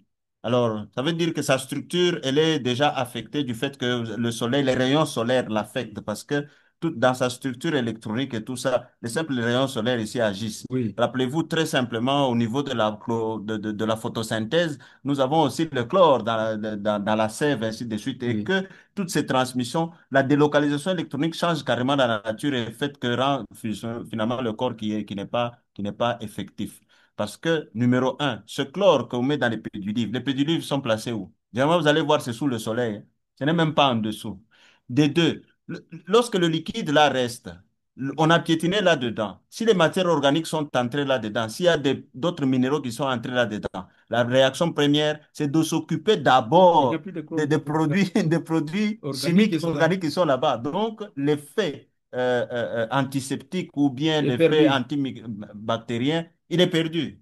Donc, c'est des éléments dont on doit parler. Beaucoup de gens ne savent Mm, pas ça. On mm, met par euh, pratique de routine. C'est mm, un rituel. Le mm, rituel met un confort dans la pensée de l'individu qui pense qu'il a bien fait la chose. mm, Comme mm, l'hygiène des mains qui a été mal faite avec une mauvaise technique, mais on se rassure, on est calme hein, psychiquement parce mm. qu'on a fait l'hygiène des mains. On dit oui, oui, on a fait une bonne hygiène des mains. Mais la qualité n'est pas celle-là. Merci beaucoup. Monsieur le Merci Président. beaucoup, professeur. Vraiment, je Professeur suis Denis. ravi parce que ce sont des choses que nous voyons et nous voulons vraiment aussi corriger là où nous pouvons passer avec ces expériences, mais aussi demander si ces documents peuvent nous être aussi envoyés comme l'autre précédemment. Merci beaucoup, professeur. Oui, oui. Docteur Valérie va prendre le document. Oui, oui, le docteur Valérie va avoir les documents, hein. On va le partager. Tézangui, Pascal va Oui, pouvoir le partager. oui, oui, tout à fait. Tout à fait. Voilà, donc ça a été bref, parce que c'est de faire des démonstrations pour des calculs. Je pense Allô, que ça professeur. va. Et nous avons mis les documents que vous pouvez consulter aussi. Il y a un livre sur la chloration qui vous donne tous les effets sur le chlore. Comme on a dit tout à l'heure, c'est un produit extrêmement dangereux. Bon, mais entre mourir d'un cancer quand vous aurez 90 ans et mourir d'une maladie infectieuse, choléra, qui peut vous emporter dans les 48 heures, bon, le choix est clair, hein. Allô, professeur. Mais sous d'autres cieux, la chloration est déjà devenue un peu. C'était pour le lavage Allô, des mains, professeur. d'accord, mais pour l'eau à boire, c'est. Allô, Il y professeur. a une question, oui. C'est dit. Tout dit, Tout Yannick. dit. Oui, oui. Oui, Oui, professeur, j'ai deux questions. La première, c'est en parlant d'ailleurs de cancer, sûrement secondairement à la consommation de sous-produits chlorés. oui, La régie des eaux ozone, euh, nouvellement inaugurée par l'actuel oui, gouvernement, pratique la préchloration. ok. D'après tout ce que vous venez de dire, tellement que la chloration, déjà en contact avec l'eau qui n'est pas directement traitée, peut produire des éléments sulfurés qui seraient plus tard toxiques. Est-ce que cette pratique n'est pas, quand bien même que peut-être qu'il y aura du cessement plus tard, cette pratique ne sera pas néfaste pour le consommateur? Là, c'est la Non, première question. la Oui. préchloration, elle est même conseillée si vous avez beaucoup de matière organique. En fait, vous faites une chloration à plusieurs niveaux, quoi. Mhm. Elle est Pardon, conseillée vous si dites? on est vraiment dans un environnement très, très pollué, comme c'est le cas de nos cours OK, d'eau qui reçoivent toutes les décharges, là.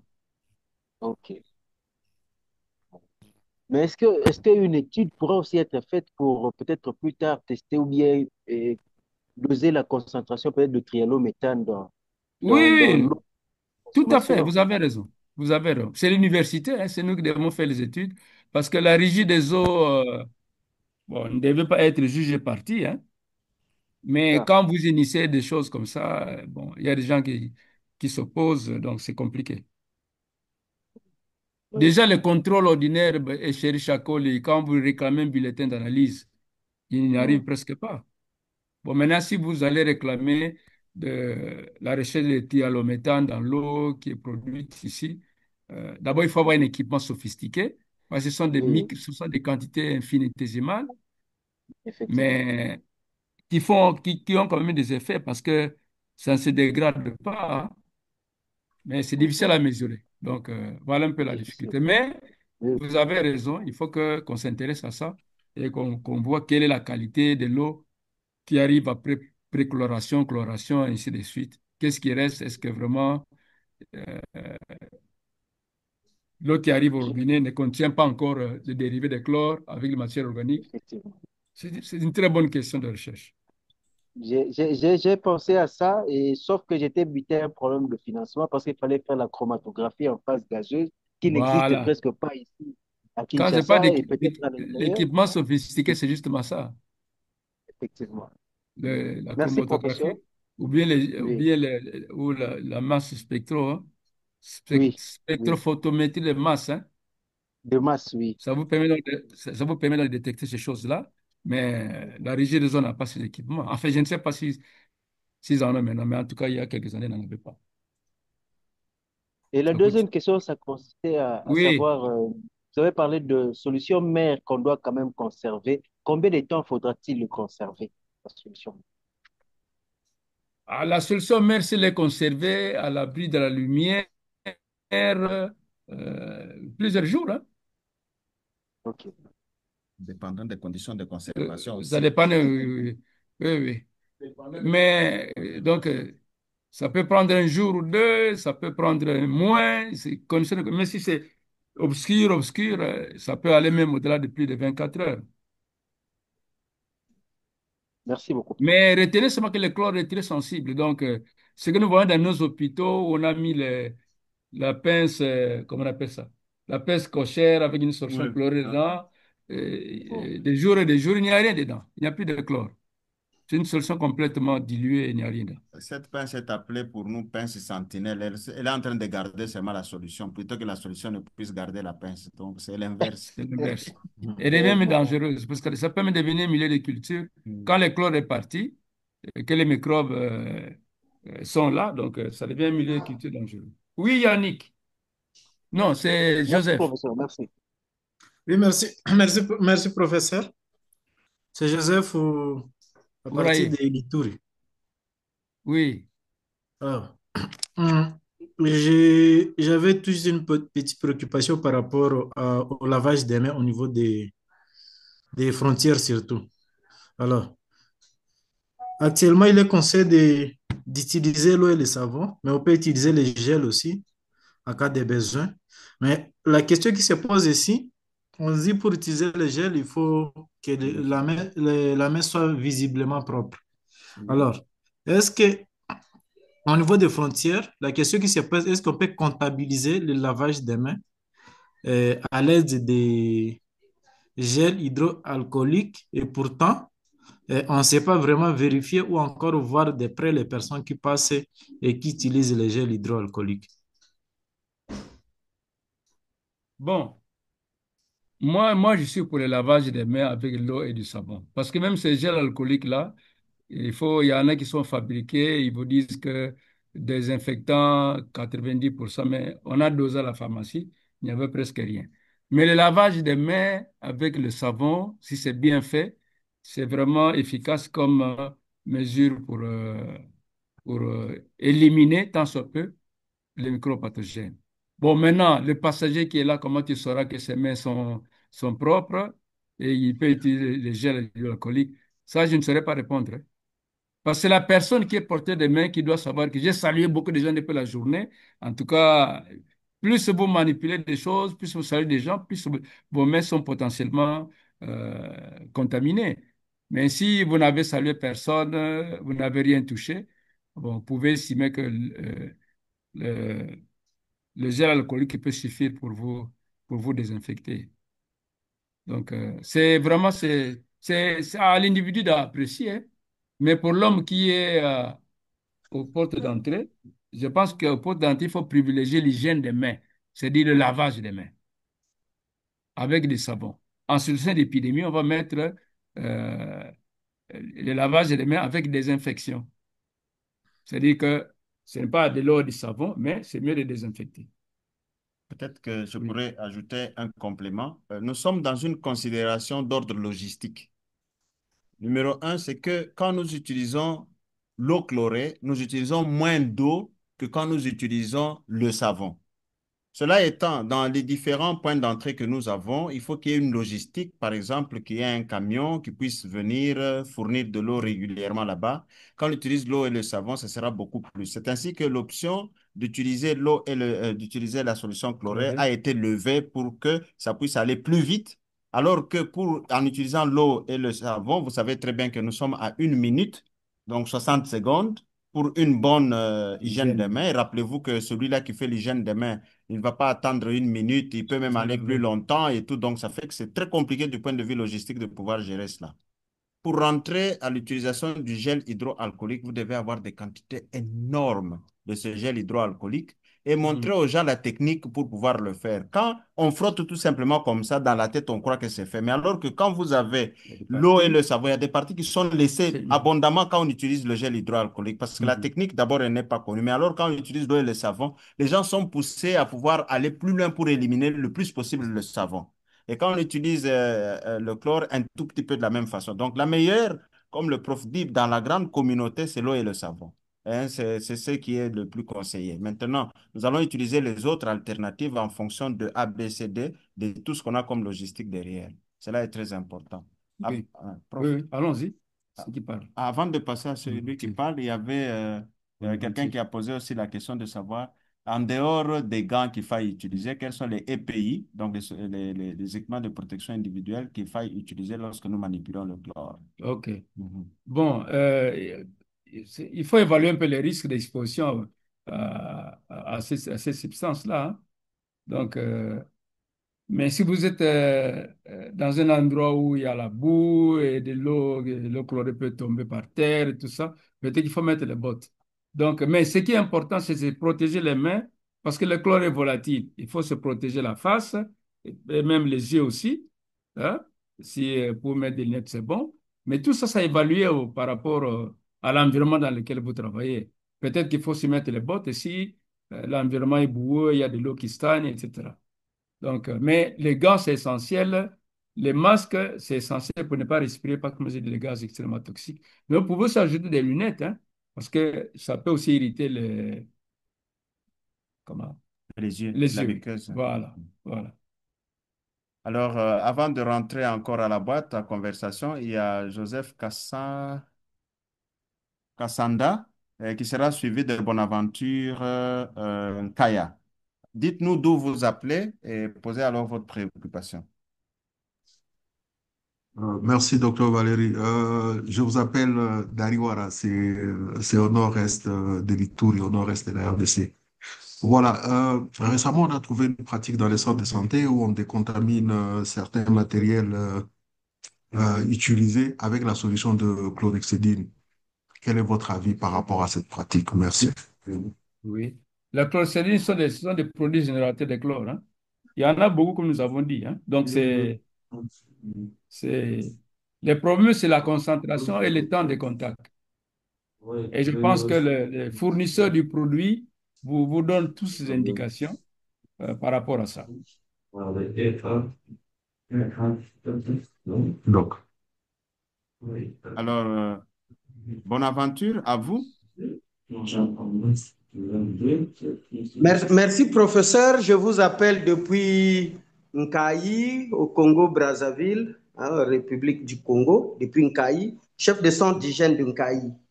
Oui. Alors, merci pour la présentation. Merci au professeur Kiyombo. D'ailleurs, je me suis senti très à l'aise parce que j'ai déjà participé à ce cours en présentiel à Kinshasa. Alors, ma question va un peu dans le même sens que mon prédécesseur, mais je voulais avoir un peu plus de précision.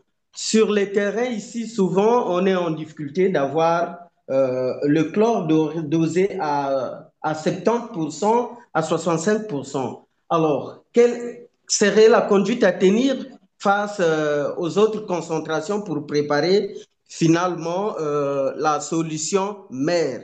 C'est ça ma préoccupation de tout le temps. Merci beaucoup. Mais c'est la même chose, comme nous avons dit. Vous allez toujours utiliser la règle des trois simples. Là, nous avons parlé des 70. Mais si nous avons 65, nous allons travailler avec 65. Avec 65, nous n'allons pas avoir 15 grammes de HCH. Mais nous allons avoir 20 grammes. N'est-ce pas? Ou Oui, 25 oui. grammes. C'est ça qui va nous permettre de l'avoir comme poudre en poids que nous allons mettre dans un litre d'eau pour avoir la solution à 1%. C'est exactement la même chose. Peut-être Merci, professeur. pour Oui. renchérir, je crois que nous allons partager un document qui vous dit, OK, quand vous avez le granulé, voici comment est-ce que la formule va être utilisée. Concentration donnée, concentration voulue. Deuxième chose, quand vous avez, par exemple, une solution mère dès le départ, comme l'eau de Javel, hein, où nous avons 4,95 ou il y a des concentrations qui sont variées.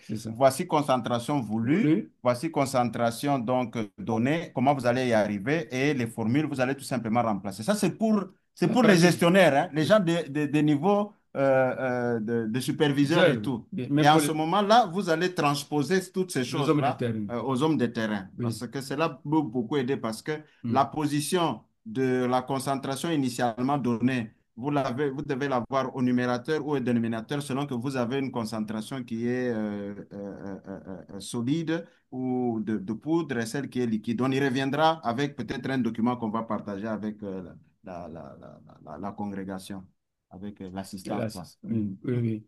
Oui, c'est bon, c'est bon. Merci beaucoup, cher professeur. Sur le terrain, ils ont besoin de Oui, ça. ils ont besoin. Allez vite. Oui.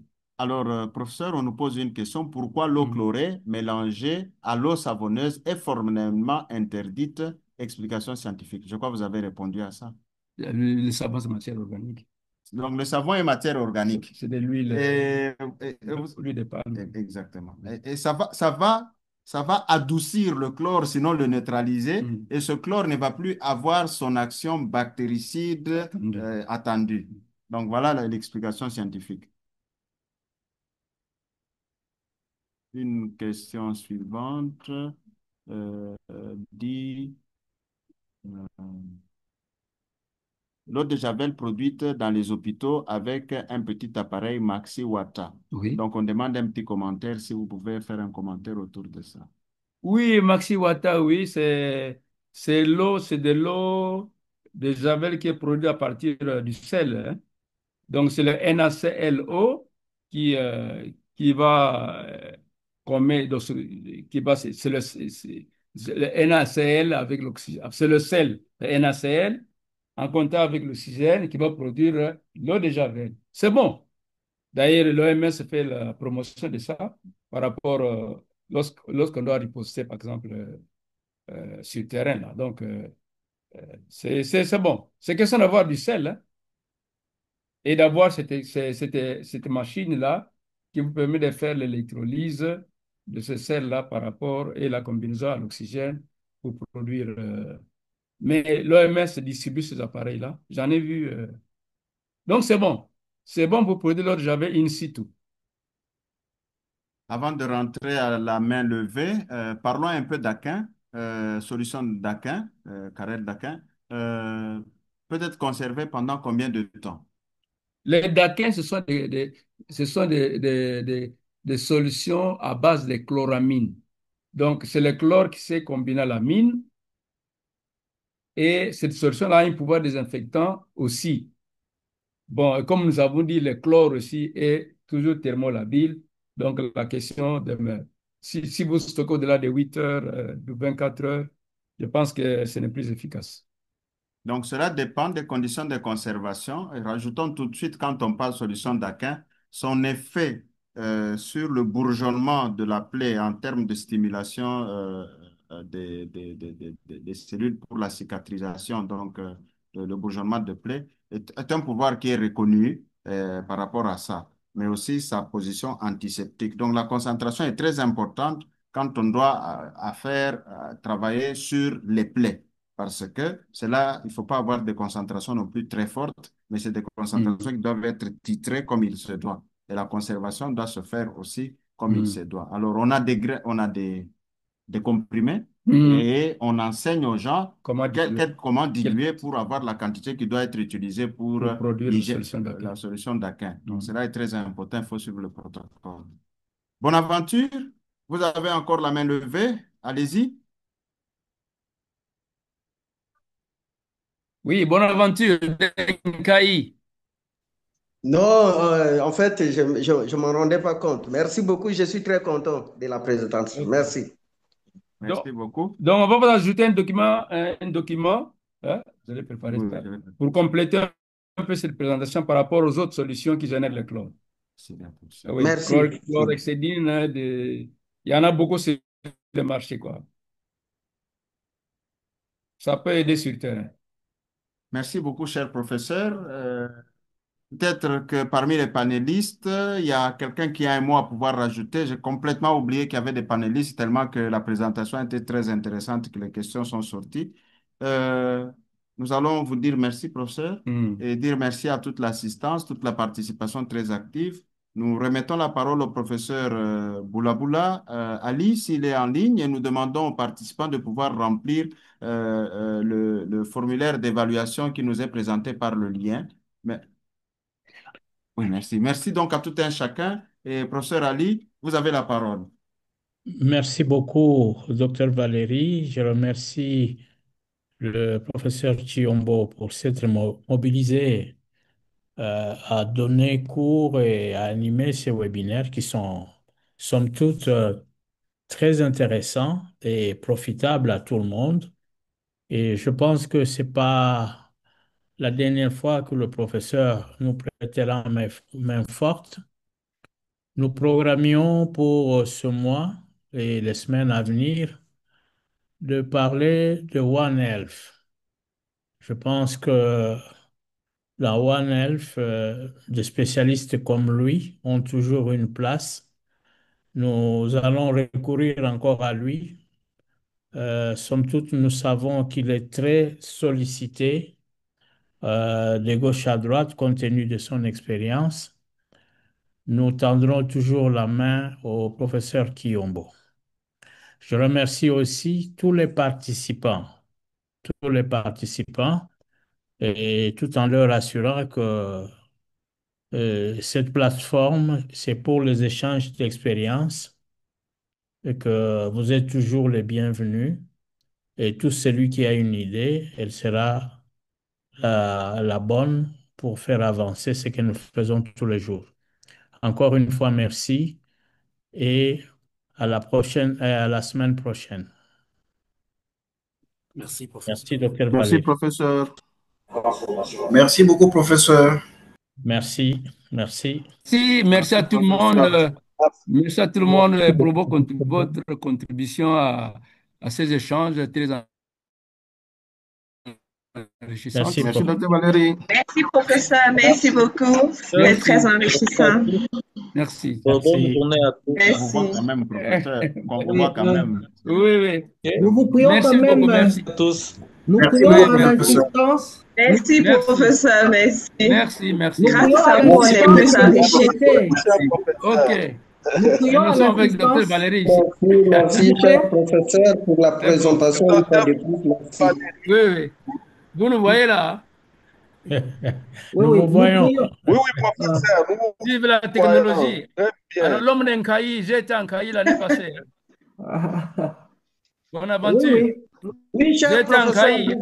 vous avez visité la Saris, oui, OK. oui. On s'était même vu là, oui, cher professeur. Merci. Oui, nous Merci, prions, cher professeur.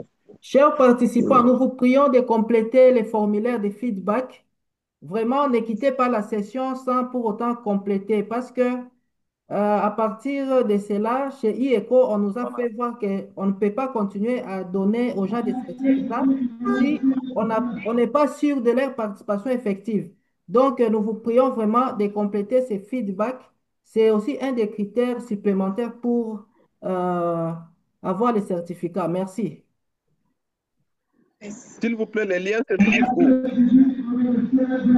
Dans Le le lien, chat. c'est sur le message là. Merci. Dans le chat. Dans le Ah, chat. ok, Vous pouvez le d'accord. reposter. Vous pouvez le reposter, s'il vous plaît. Merci.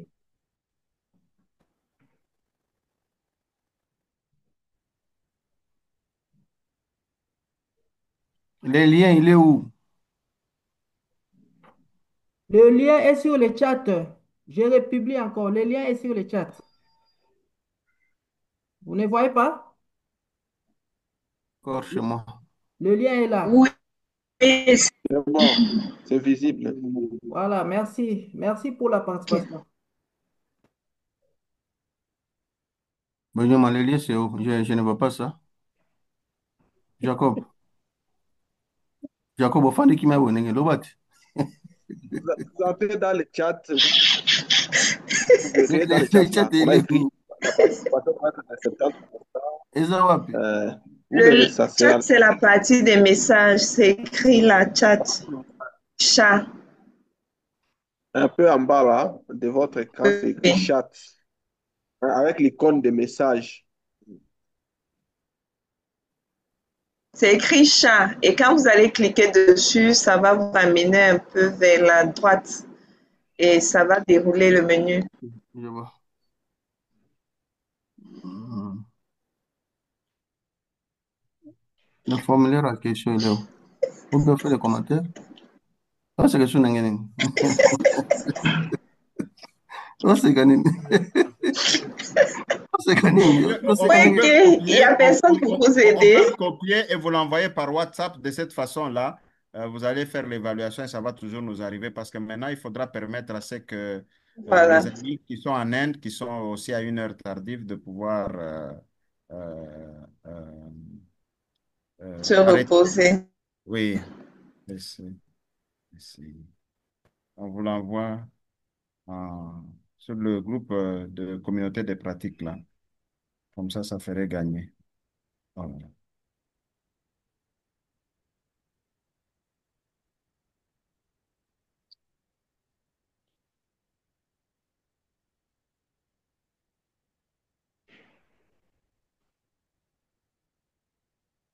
Voilà. On va arrêter.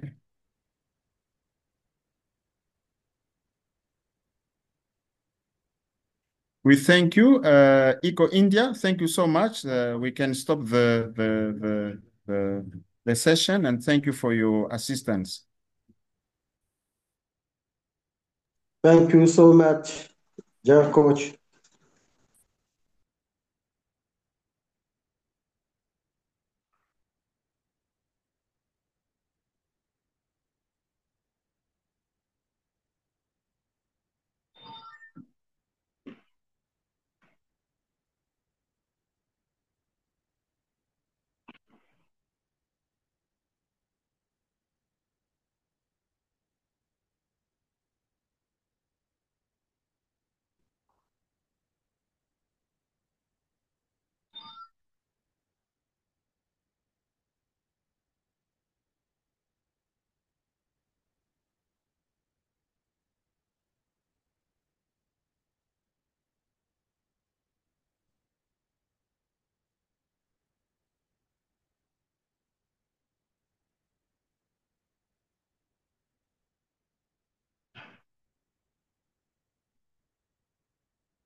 Ya wapi?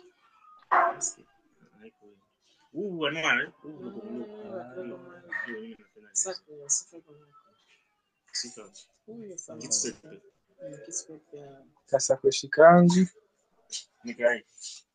hawezi kapata hii unaweza pata kuma $14 no? 14 ishashuka.